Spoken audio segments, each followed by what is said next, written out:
Salut à tous, on se retrouve pour l'épisode 3159 du Zap Image. On commence aujourd'hui en ce mardi 24 décembre avec des anniversaires. Et tout d'abord celui du champion du monde argentin Alexis Mac Allister, joueur de Liverpool. Il fête aujourd'hui ses 26 ans. On lui souhaite bien sûr un très bon anniversaire. Il y a d'autres joueurs bien sûr qui fêtent leur anniversaire comme Serge Aurier, actuellement sans club. Aurier, l'ancien parisien, fête aujourd'hui ses 32 ans. On continue, on va parler maintenant de ce qui s'est passé hier. Bon, il y avait très peu de football, mais ouais, quelques rencontres à parler. Tout d'abord en Serie A, il y avait deux matchs. L'Inter Milan joue contre Como hier lundi. Et l'Inter s'est imposé 2-0. Donc un but de Augusto et un but de Marcus Thuram. Magnifique but de Marcus Thuram en toute fin de partie. Bref, ça fait victoire 2-0 de l'Inter Milan qui a totalement dominé cette rencontre avec 63% de possession de balle, 17 tirs, 5 tirs cadrés et 2 buts ont été marqués. Donc l'équipe de Como, n'oubliez pas que cette équipe est entraînée par Fabregas. Donc ça a été compliqué pour eux. Donc on félicite nous l'attaquant français Marcus Thuram avec son magnifique but. Et Thuram encore buteur avec l'Inter. Donc encore une belle saison pour l'international français. Donc il inscrit quand même 12 buts et 3 passes D sur cette saison, toutes compétitions confondues. Donc vraiment très belle saison pour Thuram. On se demande comment il fait pour marquer autant avec l'Inter et si peu avec l'équipe de France. Parce qu'avec les Bleus, il a seulement marqué 2 buts en 30 matchs. Ça fait quand même très peu. Mais bon, voilà, on le félicite par rapport à son but d'hier. Et l'homme du match, c'est Carlos Augusto, celui qui a inscrit le premier but de la partie. Et l'ambiance était folle, elle est très chaude hier lors de cette rencontre pour les supporters bien sûr de l'Inter Milan lors de cette rencontre. Et il y avait un autre match, la Fiorentina contre Udinese et surprise, c'est Udinese qui s'est imposé 2-1. N'oubliez pas que la Fiorentina, il y a encore une semaine, ils avaient enchaîné 8 victoires d'affilée quand même en Serie A.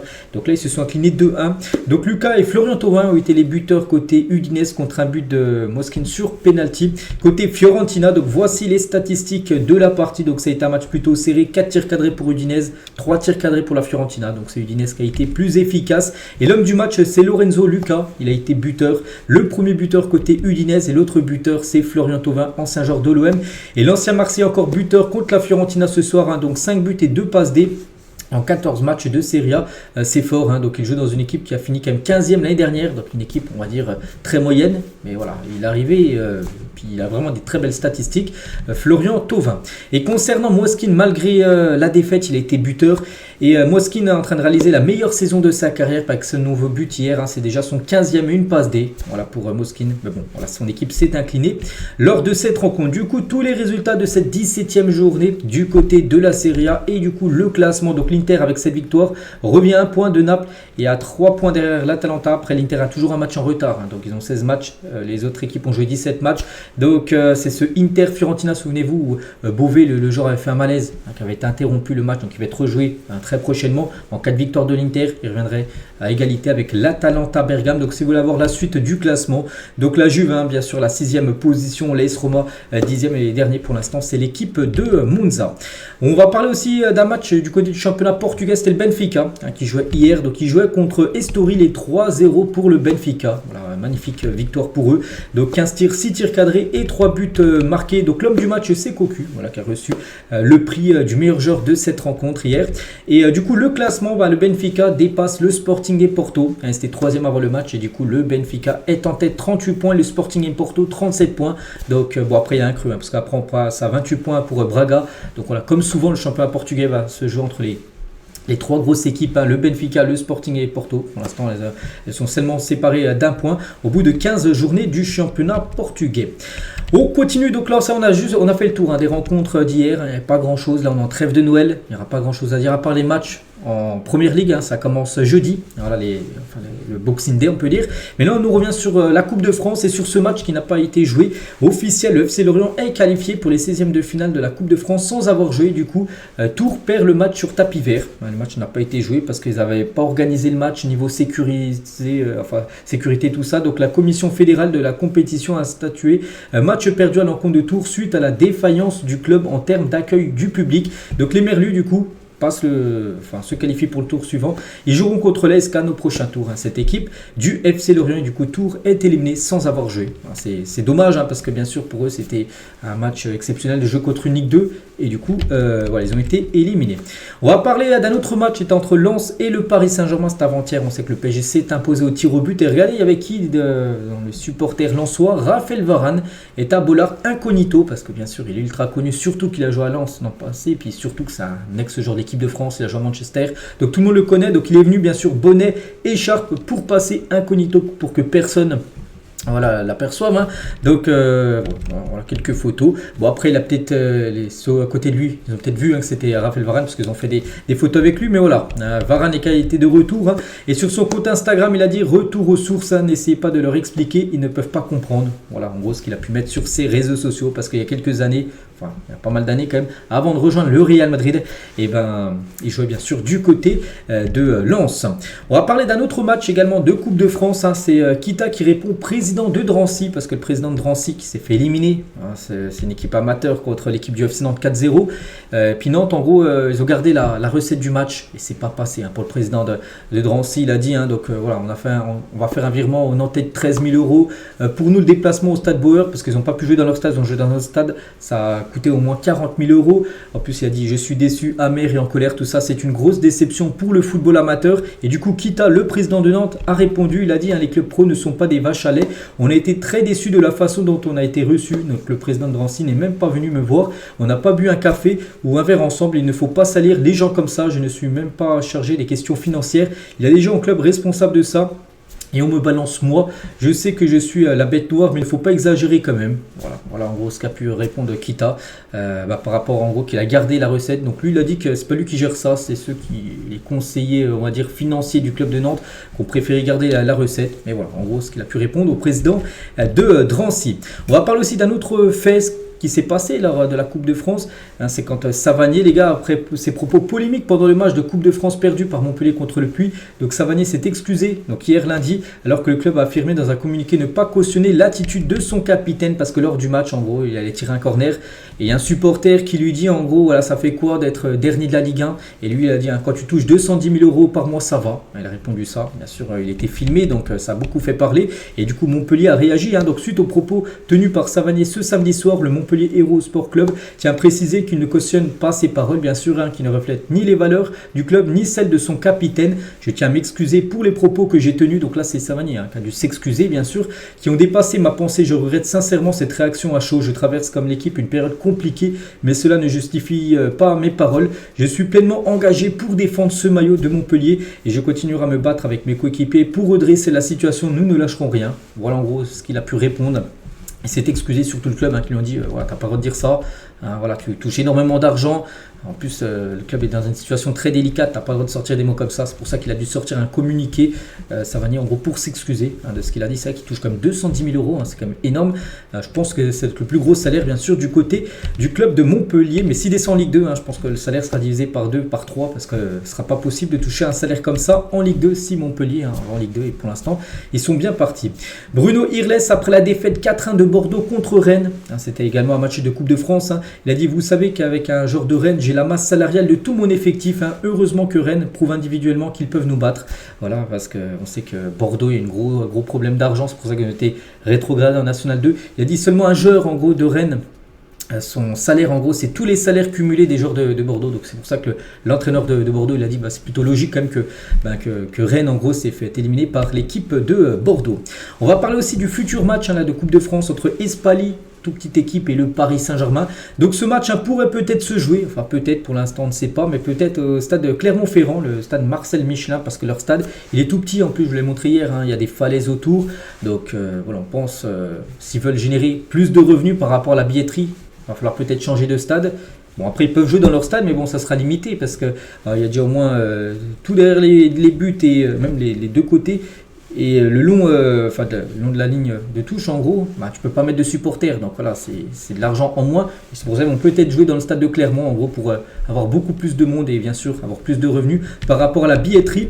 Et concernant le président d'Espali, hein, qui affrontera le PSG en 16e de finale de Coupe de France, il a dit c'est une fierté pour nous. Et en plus ici, ce tirage fait rigoler du monde, hein, car on me surnomme déjà le Qatari Espali.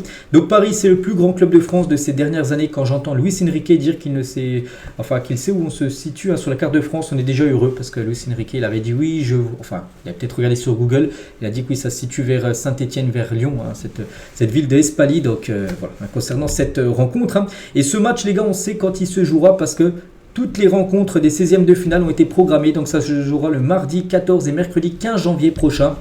Donc tout d'abord, le mardi 14 janvier, il y aura un multiplex à 20h45 avec toutes ces rencontres. Il y aura Reims-Monaco, il y aura Bastia-Nice, il y aura Le Mans-Valenciennes ou par exemple, je sais pas, Guingamp contre Sochaux, 20h45. Et un quart d'heure après, il y aura un match Marseille contre Lille, le gros match qui sera sur beIN Sport. De toute façon, tous les matchs seront sur beIN Sport. Il y aura seulement un match sur les 16 matchs des 16e de finale qui sera en clair, en gros, qui sera gratuit sur France TV, certainement sur France 2, France 3. Ça sera ce Marseille-Lille. Et sinon, le lendemain, le mercredi 15, donc à 18h, il y aura Bourgoin contre Lyon sur beIN. 18h30, le multiplex avec par exemple Brest contre Nantes, je sais pas, tiens, 3 contre Rennes ou Cannes contre Lorient. Et 21h, Espali contre le PSG. Voilà, c'est programmé sur 2 jours, le 14 et 15 janvier prochain, c'est 16e de finale de Coupe de France. Et voilà, et concernant le tirage pour les 8e, donc là c'est la programmation, regardez c'est tout en bas, on peut voir un tirage au sort des 8e de finale se fera le lendemain, donc le mercredi 15, dernier match Espali PSG le lendemain, le jeudi 16 janvier à 20h, le tirage au sort des 8e de finale de cette compétition. Bref, on continue, on va parler cette fois-ci de ce coach Diego Simeone, et c'est le meilleur entraîneur du mois du côté de la Liga pour le mois de décembre, et c'est amplement mérité. Donc c'est 5 matchs, 5 victoires. De toute façon, il reste sur 12 victoires d'affilée. Donc voilà, sur les 5 derniers matchs, c'est que des victoires. 12 buts marqués, 5 petits buts encaissés. C'est Diego Simeone, le meilleur coach de ce championnat. Du côté de la Liga, et tiens, en parlant de la Liga, où vraiment les mastodontes sont bien au rendez-vous, parce qu'il y a des saisons où il y a une équipe qui est décrochée. Souvent, peut-être l'Atlético est décroché, puis ça joue souvent entre le Real et le Barça, alors que là, l'Atlético est quand même leader. Donc c'est pour ça qu'elle va être vraiment passionnante. Donc l'Atlético, un petit rappel, vu que là, il n'y a plus de matchs sur cette année 2024, ça reprendra début d'année 2025. Un petit coup d'œil par rapport à ce classement de cette Liga où l'Atlético a 41 points, le Real Madrid 40 points et le Barça 38 points. Et le Barça en plus a un match de plus que le Real et l'Atlético. Donc voilà, ça pourrait faire des creux en plus. Bien sûr, c'est le Real et l'Atlético viennent à s'imposer. Et concernant, ça on fait le point aussi par rapport au meilleur buteur. Donc c'est Lewandowski, le meilleur buteur actuellement de la Liga avec 16 buts devant Rafinha, 11 buts, quand même 2 joueurs du FC Barcelone dans les 2 premières places. Ensuite Mbappé, 10 buts. Après on peut voir Vini, il a 8 buts. On peut voir Alexander Sørloth qui a été buteur contre le Barça lors du 2-1. 8 buts. On peut voir Griezmann qui a marqué 7 buts. Ou tiens, Thierno Barry, un jeune attaquant français, les gars de Villarreal, il a inscrit 7 buts. Il a inscrit un triplé ce week-end. Donc voici les meilleurs buteurs et les meilleurs passeurs. C'est Lamine Yamal, le meilleur passeur. 9 buts. Rafinha, 6 buts. Enfin 6 passes D. Voilà, donc 6 passes D et 11 buts quand même pour Rafinha. Exceptionnel. Donc Vini, il a délivré 5 passes décisives, Inaki 5 passes D également. Donc voilà, concernant ce point, ce bilan sur le championnat espagnol, et la même chose avec le championnat allemand où il y a également plus de matchs. Ça reprendra début d'année prochaine où les 2 premiers c'est Leverkusen et le Bayern Munich. Peut-être ces 2 équipes vont jouer bien sûr le titre certainement. Donc le Bayern a pour l'instant 4 points d'avance sur Leverkusen. Après il y a un creux parce qu'après on passe à 27 points avec l'équipe de Francfort. Dortmund sont quand même décrochés avec 25 points. Bref, donc concernant les meilleurs buteurs, donc c'est Harry Kane, 14 buts devant Marmoush, 13 buts. Et par exemple on peut voir qui, Jamal Musiala, il a marqué 9 buts. Ou par exemple Hugo Ekitike, 7 buts inscrits quand même pour l'ancien parisien. Et par rapport aux meilleurs passeurs de ce championnat de Bundesliga, donc sont pas mal ex-aequo comme Florian Wirtz ou même Omar Marmoush qui ont délivré 7 passes décisives. Michael Olise qui a 5 passes D quand même depuis le début de la saison. On parle bien évidemment en championnat. On continue, tiens, on va parler de ce joueur Luis Suarez, et on parle pas mal de la saison de Messi avec l'Inter Miami, mais quand on regarde celle de Luis Suarez, c'est pas mal du tout non plus. C'est vrai qu'il a joué quand même 37 matchs, 25 buts et 12 passes D. En gros, il était décisif à chaque match. Il a joué 37 matchs et décisif 37 fois. Voilà. Donc pour une première saison aux États-Unis, parce qu'il a signé, c'était en tout début d'année 2024, donc il a joué la saison entière. Et ben l'ancien joueur du Barça s'est parfaitement acclimaté, malgré que c'est peut-être un championnat un peu, on va dire mineur, peut-être plus facile entre guillemets que la Liga ou des championnats comme la Première Ligue où il a pu évoluer dans le passé, mais il a quand même fait le taf parce que des fois il y en a qui réussissent pas. Donc lui il a totalement réussi sa première année du côté de Miami. On va parler cette fois-ci de Kylian Mbappé, étant censé par la presse espagnole, donc le journal AS, donc il a marqué, a aidé, a souri et s'est amusé. En résumé, il s'est reconnu lui-même dans le miroir. Le journal Marca, donc Mbappé a activé le mode bête en réalisant son meilleur match.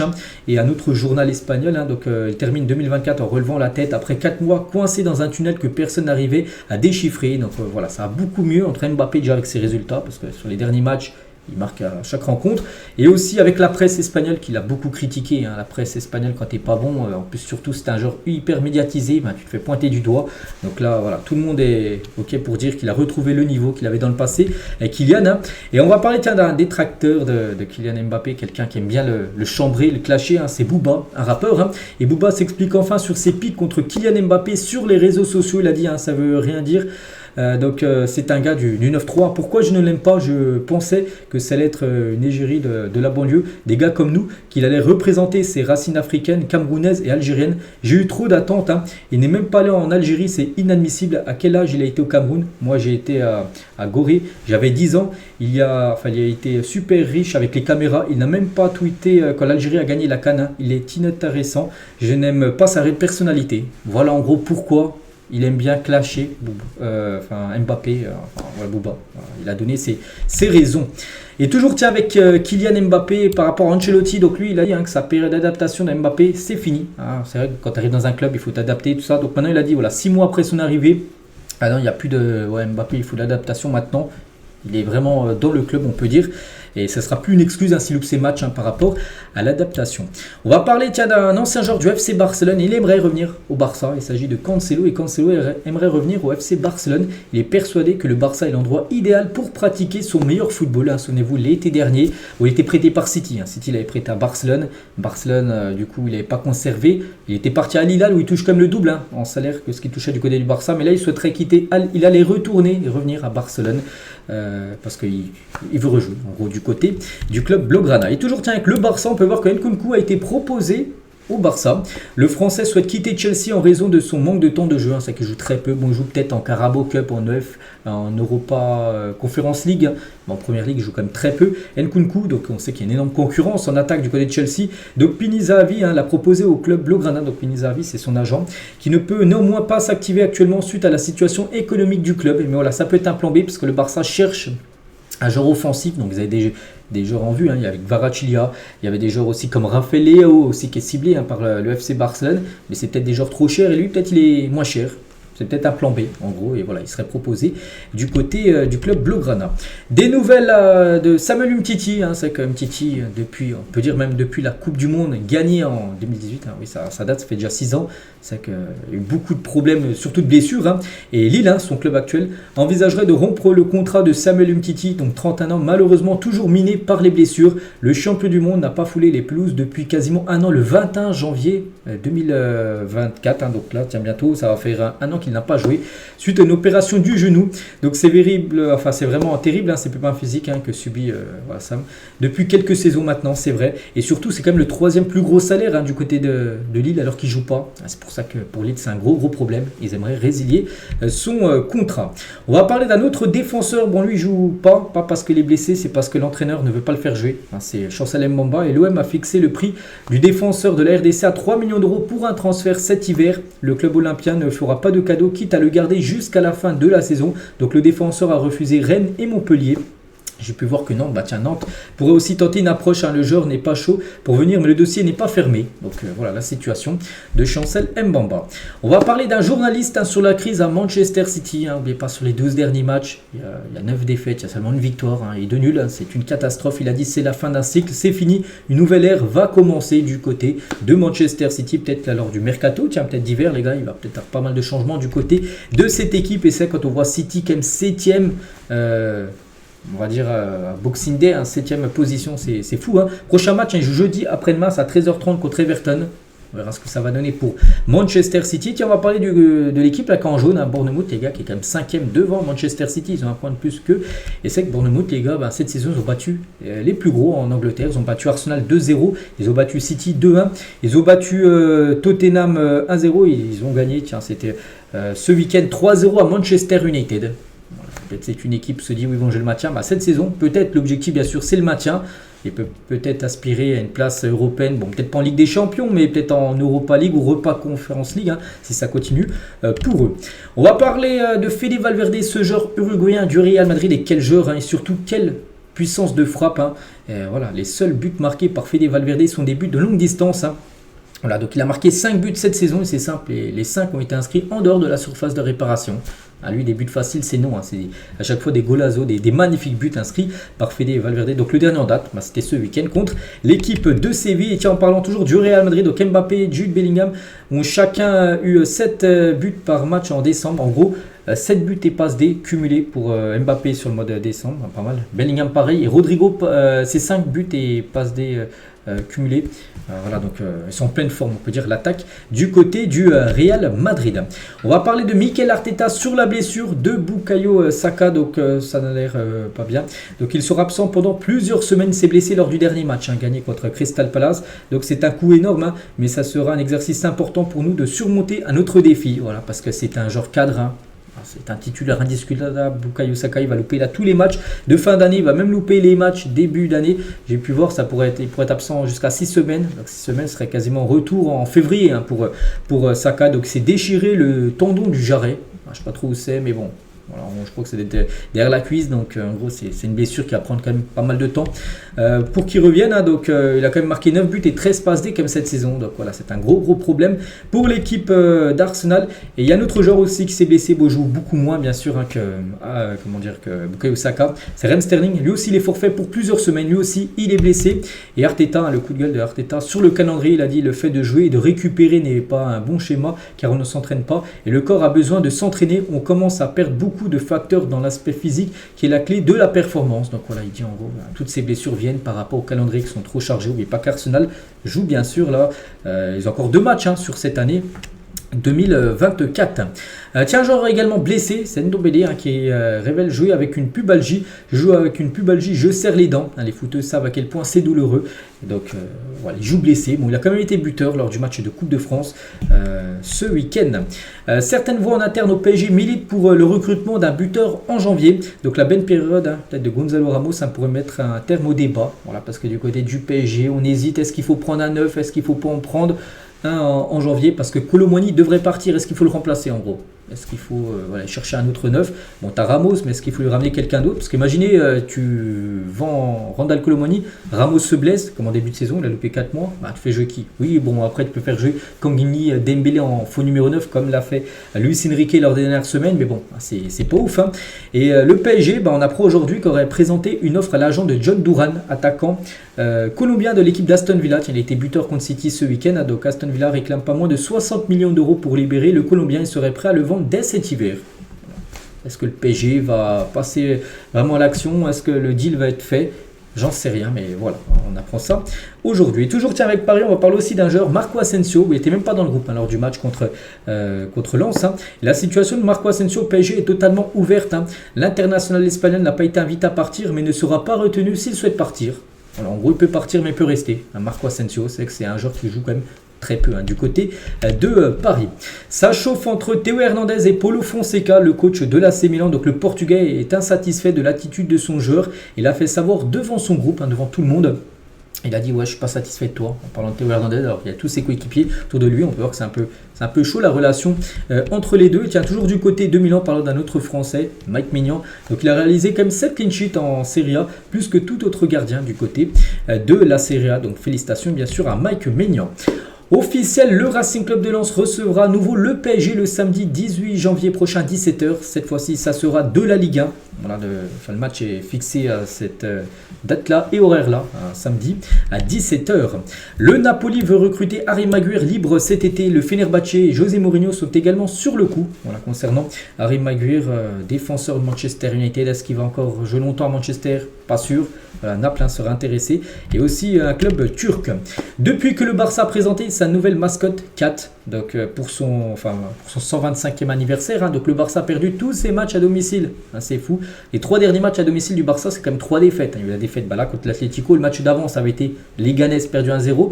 Et le match encore avant, ça avait été une défaite contre Las Palmas. Je crois qu'il y a eu une défaite 2-1. Voilà. Et depuis ça, c'est la nouvelle mascotte.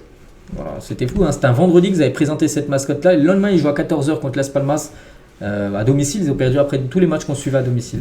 Peut-être ils portent porte pas de chance, on peut dire, hein, la nouvelle mascotte du côté du club blaugrana. On va parler de Zidane. C'est que Zidane, on l'a totalement oublié. C'est dommage, hein, nous on aimerait revoir Zidane, hein, prendre une équipe, mais bon, voilà, Zidane il fait ses choix et plus de 1306 jours, hein, ça fait 1306 jours qu'il n'a pas entraîné une équipe. Bon, c'était le Real Madrid en gros, sans entraîner pour Zidane. Hein, donc d'après Marca, seuls 2 projets l'intéressent. Soit l'équipe de France, soit le Real Madrid, même s'il sait que c'est quasiment impossible aujourd'hui, parce qu'il y a Ancelotti aujourd'hui, il fait pour l'instant du bon taf, mais voilà, ça sera soit un retour Real, soit l'équipe de France. Il a reçu plein de propositions, ne croyez pas que Zidane, les gars, il ne reçoit rien, il a reçu des sélections des clubs, mais il a refusé tout le monde, il veut. Voilà, un des deux points, on peut penser qu'il pourrait même avoir les 2 points là très prochainement, peut-être un jour l'équipe de France, et après le Real ou l'autre sens. Officiel, là c'est Monza, Limoges, Alessandro Nesta.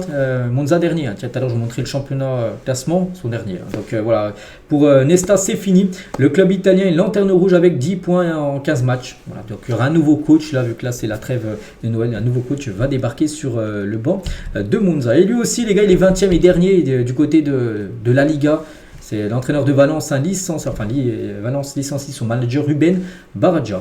Voilà, donc là aussi un nouveau coach va débarquer du côté de Valence. On va parler d'un joueur qui joue peu, hein, lui aussi on l'a un peu oublié, hein, c'est Thomas Lemar, est poussé vers la sortie à l'Atlético. Donc le Français est invité à quitter le club dès cet hiver en cas d'offre. Hein. Donc n'oubliez pas que déjà le joueur il a 29 ans, donc le champion du monde 2018 n'a joué que 28 minutes quand même cette saison. Hein, 28 minutes les gars depuis le début de saison, ou je sais pas. Il y a eu peut-être, je sais pas, il y a combien, 25 matchs joués hein, quand même pour l'Atlético. Donc ça fait très peu. Hein, donc voilà, il devrait partir, c'est une belle offre arrive hein, dès janvier, sinon l'été prochain.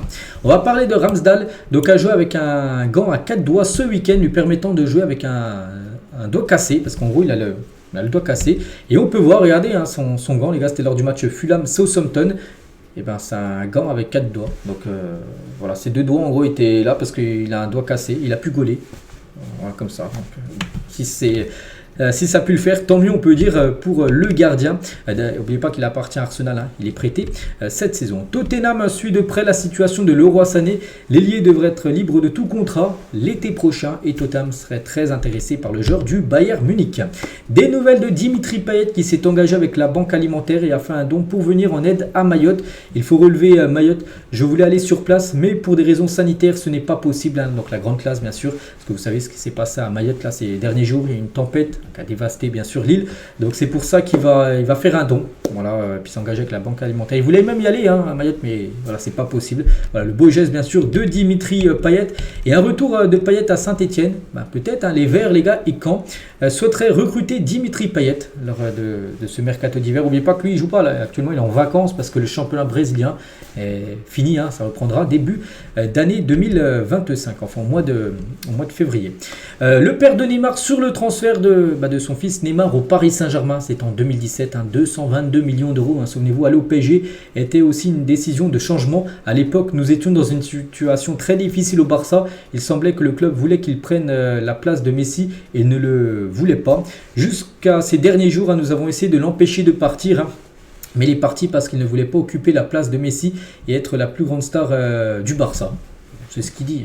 C'est ce qu'il dit. Voilà, que voilà, il ne voulait pas devenir être au-dessus de Messi au Barça. Il aurait pu peut-être hein, s'il serait resté au Barça. Non, c'est parce que il touchait bien sûr un salaire énorme. Voilà, il a touché beaucoup plus au PSG qu'au Barça. Je pense que c'est l'argent bien sûr hein, qu'on fait que Neymar est parti du côté du Paris Saint-Germain. Enfin, je pense. Hein, mais voilà, la raison du père de Neymar.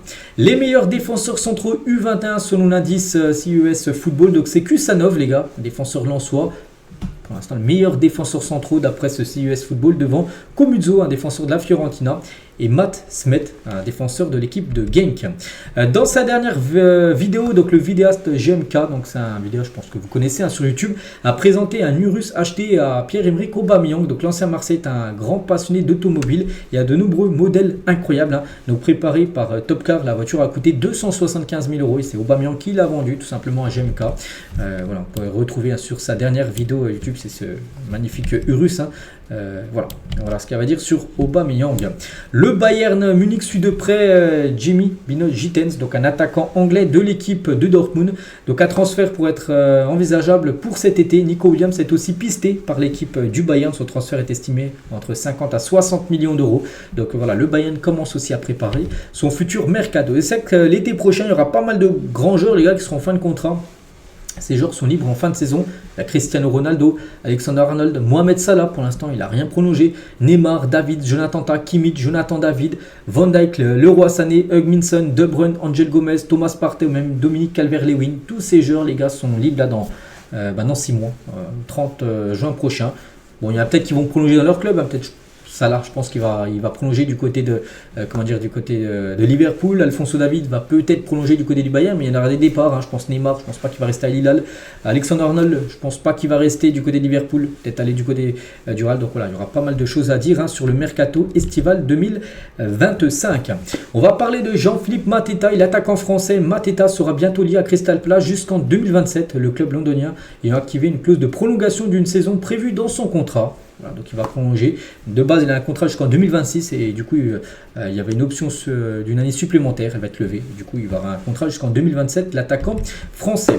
On va parler de Bradley Barcola. C'est que Barcola, les gars, il est fantomatique depuis quasiment 2 mois. Donc, n'a pas été décisif depuis le 9 novembre dernier et sur ses 10 derniers matchs qu'il a disputés. Voilà, donc on est quand même le 24 décembre. Hein. Donc, depuis le 9 novembre, les gars, donc il a joué pas mal de matchs. Sur les 8 derniers matchs, les gars, aucun but, aucune passe D. Donc, pourtant en début de saison, n'oubliez pas, il marquait beaucoup, il était même meilleur buteur de la Ligue 1 il y a encore quelques semaines. Maintenant c'est plus lui, c'est Jonathan David qui l'a dépassé.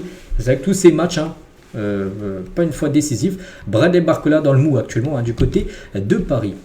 On va parler de Vini Junior actuellement en vacances, je crois qu'il a Miami actuellement. Vini Junior, il s'est fait plaisir, il s'est fait une nouvelle coupe de cheveux. Voilà pour le joueur brésilien, le meilleur joueur du monde, parce que tiens, mardi dernier, il a remporté bien sûr le trophée The Best. Concernant Hansi Flick, l'entraîneur du Barça, est-ce qu'il est menacé par rapport aux défaites récurrentes du Barça ces dernières semaines? Donc pour l'instant, il n'est pas menacé au Barça, malgré les difficultés récentes. Il garde la confiance de sa direction. Bon, après, il va pas falloir que ça continue, parce que là, il y a la coupe du Roi début janvier, il y a aussi de la Super Coupe d'Espagne. S'il y a des échecs, par exemple dans ces compétitions-là, bien sûr, il pourra avoir un nouveau coach qui pourra débarquer du côté du club Blaugrana. Et toujours avec le Barça contre l'Atlético. Donc Gavi a réprimandé Lewandowski à plusieurs reprises. Il lui reprochait de ne pas presser les défenseurs centraux madrilènes et de les laisser avancer trop facilement. Parce que, comme on dit souvent, le premier défenseur, c'est l'attaquant dans une équipe. Et en gros, il mettait pas assez de pression sur les défenseurs de l'Atlético qui pouvaient relancer très tranquillement. Et Gavi, même s'il est beaucoup plus jeune que Lewandowski, il est parti lui dire qu'il devait en faire beaucoup plus. Et on va parler de David Luiz, ancien défenseur de Chelsea ou même du PSG. C'est officiel, le club de Flamengo a annoncé qu'il ne renouvellera pas le contrat de David Luiz. L'ancien défenseur du PSG va donc quitter le club brésilien. Aucune information sur la suite de sa carrière n'a été dévoilée. Il a 37 ans, on ne sait pas si il va reprendre une équipe ou il va peut-être arrêter à 37 ans. C'est peut-être un bon moment, on peut dire, d'arrêter sa carrière pour David Luiz.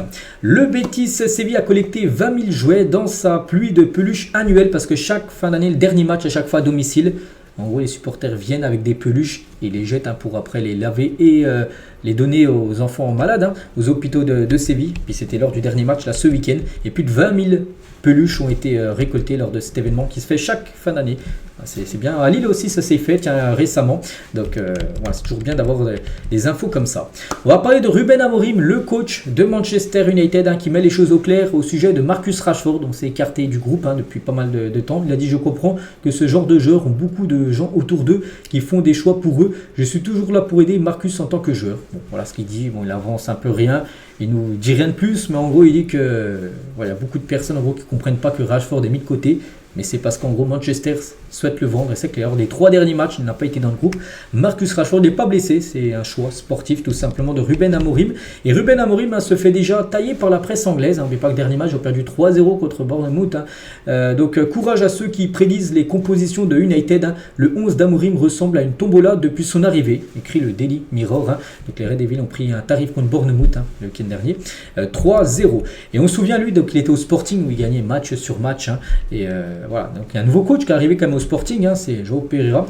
Il va être licencié par le Sporting. Il est arrivé, les gars, il y a un mois. C'est vrai qu'après seulement 8 matchs à la tête de l'équipe, depuis le départ d'Amorim, le Sporting va se séparer de Pereira pour mauvais résultats. C'est quand même fou.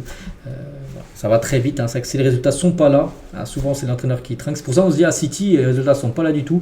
Mais Guardiola, lui, arrive quand même à être conservé par la direction du club. Et c'est vrai qu'un grand joueur ne fait pas souvent un grand entraîneur. Nesta, les gars, vient d'être limogé de son poste d'entraîneur de Monza, on a parlé tout à l'heure.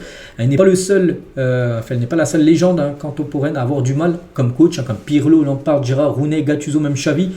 qui ont été des énormes joueurs, mais en tant que coach, ça a été beaucoup plus compliqué. Il y en a qui réussissent, hein, comme Guardiola, quand même, il réussit. Bon, lui, était plutôt un joueur plutôt moyen, mais surtout coach, il était très très fort. Zidane, lui, donc très bon joueur, très bon coach. Mais il y en a, ils ont été bons joueurs et mauvais coach, hein, comme ceux-là. Il y en a, c'est comme l'inverse, hein, comme Klopp par exemple, hein, ça n'a pas été non plus un énorme joueur en coach. Hein. C'était un très bon entraîneur. Donc voilà les gars ce qu'il y avait à dire aujourd'hui. Donc j'espère que ça vous a plu. Donc nous on se retrouve demain les gars. Donc je vais aussi vous dire, souhaiter un très bon réveillon pour ceux qui font un Noël, parce que ce soir on est le 24. Hein, bien sûr, hein, je pense qu'il y en a beaucoup qui vont faire ça avec leur famille. Hein. Profitez à fond et nous on se retrouve demain, bien sûr, hein, même si c'est le 25 décembre, c'est Noël. Demain, bien sûr, on se retrouve pour un nouvel épisode. Allez, je vous souhaite une très bonne journée et à demain.